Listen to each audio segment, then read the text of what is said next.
Ukraine युद्ध पर एक बड़ी खबर सामने आ रही है। पिछले 24 दिनों से जारी जंग में अब रूस ने अपनी महाविनाशक हाइपरसोनिक मिसाइल्स का इस्तेमाल शुरू कर दिया है और खुद रूस के रक्षा मंत्रालय ने इस युद्ध में पहली बार लंबी दूरी तक मार करने वाली इस हाइपरसोनिक मिसाइलों से हमला करने की पुष्टि की है, जिसके जरिए किए गए हवाई हमलों में उसने यूक्रेन की सेना को भारी नुकसान पहुंचाने का दावा किया और हमलों से उसके सैन्य ठिकानों को ध्वस्त करने की तस्वीरें भी जारी की गई, जिनमें मिसाइल फटने से वहां बड़े धमाके होते हुए दिखाई दिए। तो हाइपरसोनिक मिसाइल का इस्तेमाल रूस की तरफ से किया गया है, जो कि दावा रक्षा मंत्रालय की तरफ से किया गया है। हाइपरसोनिक मिसाइल जो कि बेहद घातक, खतरनाक और शक्तिशाली मिसाइल माना जाता है, जिसका इस्तेमाल अब रूस कर रहा है ताकि बड़े पैमाने पर नुकसान यहां पर यूक्रेन को पहुंचाया जाए। तो 25 दिन हो चुके हैं इस महायुद्ध के शुरू हुए और ऐसे में अभी तक जिस तरीके से भीषण जंग होती हुई नजर आ रही है, उसके बाद हर किसी की चिंता ये बन चुकी है कि आखिर कब तक बेकसूर लोगों की जान जाती रहेगी, क्योंकि नुकसान बड़े पैमाने पर यूक्रेन की सरजमीं पर हो रहा है। लेकिन पुतिन की सेना मानने को तैयार नहीं है, ना ही पुतिन इस युद्ध को खत्म करने को तैयार है और ना ही ज़ेलेंस्की झुकने को तैयार है। और साथ ही आपको बता दें कि इनका इस्तेमाल रूस की सेना ने पहली बार किसी युद्ध में किया है, जो करीब 12,000 किलोमीटर प्रति घंटे की रफ्तार से उड़ान भर सकती है। ये रफ्तार इतनी ज्यादा होती है कि किसी को भी संभलने का मौका नहीं मिलता और एयर डिफेंस सिस्टम के रडार पर ये गच्चा खा जाते हैं। इतना ही नहीं, तेज रफ्तार से उड़ते हुए ये हवा में अपनी दिशा भी बदल सकती है। इसी वजह से हाइपरसोनिक मिसाइल जो है वो मिसाइल डिफेंस सिस्टम तक को चकमा दे देती है और वो इसे भेद भी नहीं पाते। इसके साथ ही इस मिसाइल के जरिए करीब 2000 किलोमीटर की दूरी से दुश्मन के ठिकाने पर परमाणु हथियार भी गिराए जा सकते हैं। मिसाइल ना भेदी जाएगी और ऊपर से परमाणु हथियार भी लेकर चलेगी। मतलब ये कि यूक्रेन के खिलाफ जंग में रूस के लिए एक तरह का ब्रह्मास्त्र साबित हो सकती है हाइपरसोनिक मिसाइल, जिसका इस्तेमाल अब रूस की तरफ से किया गया है ताकि बड़े पैमाने पर यूक्रेन की सरजमी पर नुकसान पहुंचाया जाए, जिसके इस्तेमाल के बाद एक बड़ा इलाका मलबे के ढेर में बदल जाता है। जिंदगी का नामो निशान खत्म हो जाता है। यही वजह है कि फादर ऑफ ऑल बॉम्ब्स को रूस का ब्रह्मास्त्र भी कहा जाता है। ये एक ऐसा खतरनाक TOS-1 मल्टीपल रॉकेट लॉन्चर है जिसके फटने के बाद तबाही आ जाती है। आग छोड़ते ताबड़तोड़ रॉकेटों की ऐसी बरसात जिसे देखकर दिल की धड़कनें तक थम जाएं। कुछ रोज पहले ही यूक्रेन ने यह दावा किया था कि रूस ने खार्किव शहर के एयरबेस को इसी बम से निशाना बनाया था और इसलिए इसे दम घोटू बम भी कहा जाता है। अगर यूक्रेन और ब्रिटेन के दावे में जरा भी सच्चाई है तो फिर वहां के लोगों के लिए सबसे बड़ी खतरे की घंटी है, क्योंकि बमों का बाप कहे जाने वाला ये वैक्यूम बम परमाणु बम के बाद रूस का सबसे घातक हथियार है। एक बार इस बम का इस्तेमाल होने के बाद उसके आसपास का एक बड़ा इलाका राख हो जाता है। पेड़ पौधे, इमारत, इंसान सभी का वजूद मिट जाता है। इस बॉम्ब की मार से बचने के लिए बंकर भी काम नहीं आते, क्योंकि वहां छिपे लोगों का दम भी ये बॉम्ब घोंट देता है।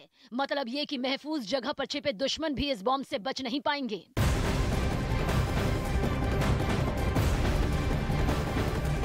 और इस वक्त एक बड़ी खबर आपको बता दें, रूस के यूक्रेन पर बड़े हमले लगातार जारी है।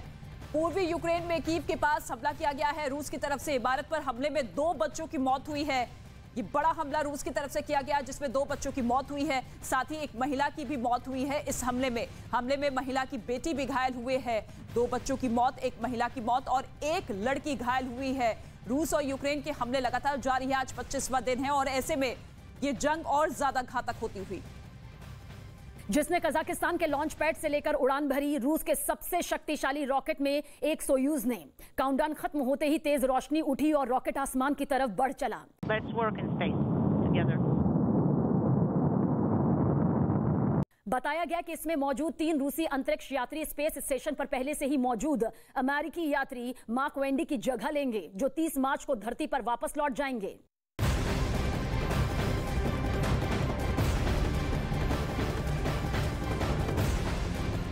बड़ी खबर आपको बता दें, युद्ध के बीच यूक्रेन ने बड़ा दावा किया है।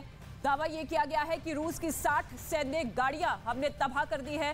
इस वक्त ये बड़ी खबर, यूक्रेन ने एक वीडियो जारी कर दावा किया है कि उसकी सेना ने जापोरिजिया में रूस की 60 से ज्यादा बख्तरबंद गाड़ियों और KA-52 हेलीकॉप्टर को तबाह कर दिया है। पिछले कुछ दिनों से जापोरिजिया पर कब्जा करने के लिए रूसी सेना ने पूरी ताकत झोंक दी है और आसमान से इतनी भयानक बमबारी की गई कि पूरा शहर तबाह हो गया। लेकिन इन हमलों के बाद भी यूक्रेन की सेना डटी रही है।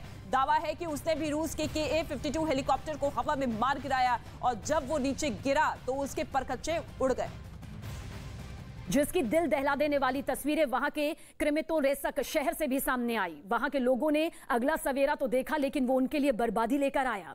जहां तक नजर गई सिर्फ मलबा और टूटी फूटी खंडहर में तब्दील हो चुकी इमारतें नजर आईं और मिसाइल हमलों की चपेट में आई कई इमारतों से दिन में भी धुआं उठता नजर आया। इन हमलों से दहशत में आए लोग अपने अपने घर छोड़कर सुरक्षित ठिकानों की तरफ जाने को मजबूर हो गए, क्योंकि शहर को देखकर ऐसा लगा कि वहां शायद ही कोई ऐसी इमारत नहीं बची जिसे रूसी सेना की बमबारी में नुकसान ना हुआ हो।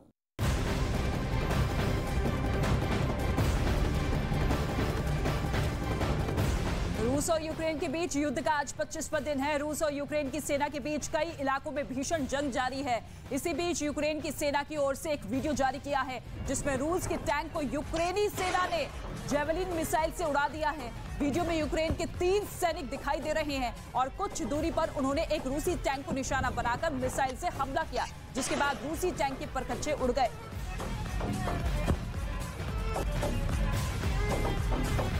जबकि कई रिहायशी इमारतें तबाह हो गईं। कीव के एक इलाके से सामने आई तस्वीर में कुछ लोग अपनी बची कुची गृहस्थी समेट कर सुरक्षित ठिकानों की तरफ जाते दिखे।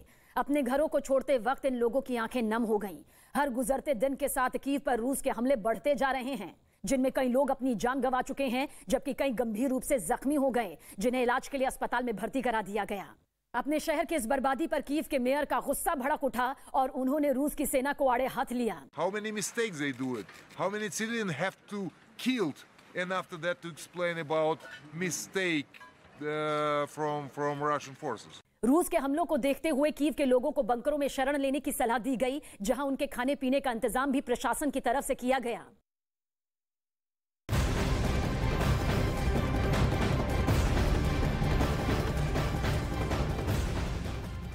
यूक्रेन जंग पर यह बड़ी खबर सामने आ रही है। दोनों देशों के बीच में युद्ध लगातार जारी है। आज 25वां दिन है और रूस के यूक्रेन पर जबरदस्त हमले जारी है।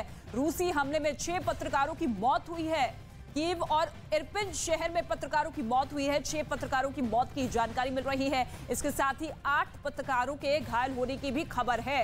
यूक्रेन पर रूस का ये बड़ा आरोप है। रूस पर 2 पत्रकारों के अपहरण का आरोप है कि 2 पत्रकारों को किडनैप किया गया यूक्रेन की तरफ से और जबरदस्त हमले लगातार जारी है, जिनमें 6 पत्रकारों की अब तक मौत हो चुकी है।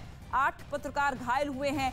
कीव और इरपिन शहर में ये हमले हुए हैं और इसके साथ ही रूस ये आरोप लगा रहा है कि यूक्रेन की तरफ से रूस के 2 पत्रकारों को किडनैप किया गया है। तो यूक्रेन जंग पर बड़ी खबर। और इसके साथ ही आपको बता दें कि यूक्रेन ने जापोरिजिया में 38 घंटे के लिए कर्फ्यू लगा दिया है। ये कर्फ्यू 21 मार्च सुबह 6 बजे तक जारी रहेगा। बताया यह गया है कि रूसी सेना जापोरिजिया पर बड़ा हमला कर सकती है और इसी वजह से यूक्रेन ने वहां कर्फ्यू लगा दिया है ताकि आम लोगों को रूसी हमलों से बचाया जा सके। ये इसलिए भी अहम है क्योंकि जापोरिजिया में परमाणु प्लांट है और उस पर पहले भी रूस की सेना मिसाइल से हमले कर चुकी है। जबकि यूक्रेन के शहरों में रूस के ताबड़तोड़ हवाई हमलों से बचने के लिए राष्ट्रपति जेलेंस्की लगातार वहां नो फ्लाई जोन घोषित करने की मांग कर रहे हैं। यही नहीं, अमेरिका और ब्रिटेन समेत अलग अलग देशों की संसद में वीडियो कॉन्फ्रेंसिंग के जरिए दिए अपने भाषण में भी जेलेंस्की हर बार इसकी मांग कर चुके हैं, जिसके लिए उन्होंने अपने देश में हो रही तबाही का लगातार हवाला भी दिया और नो फ्लाई जोन घोषित करने की गुहार लगाई। लेकिन अमेरिका के रक्षा मंत्रालय पेंटागन ने एक बार फिर साफ कर दिया कि वो फिलहाल यूक्रेन के ऊपर नो फ्लाई जोन घोषित नहीं करेगा।